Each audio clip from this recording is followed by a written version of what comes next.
Atlantic మహాసముద్రం మధ్యలో ఒక భారీ ఆయిల్ ట్యాంకర్, దాని చుట్టూ అమెరికా నేవీ వార్ షిప్స్, కింద రష్యా సబ్మెరైన్. అసలు అక్కడ ఏం జరుగుతోంది? రష్యా ఎందుకు అమెరికాను సముద్రపు దొంగ అని పిలుస్తోంది?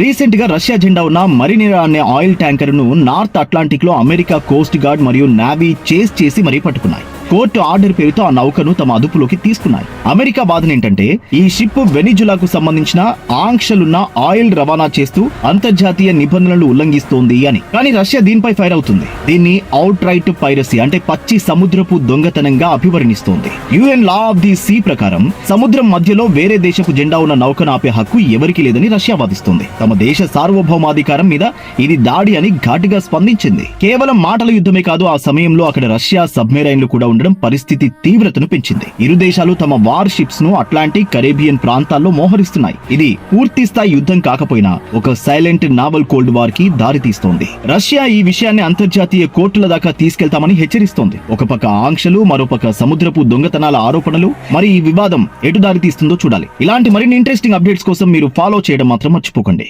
ఏ విషయాన్నైనా అందరికంటే ముందే తెలుసుకోవాలంటే డౌన్లోడ్ వే2న్యూస్ యాప్.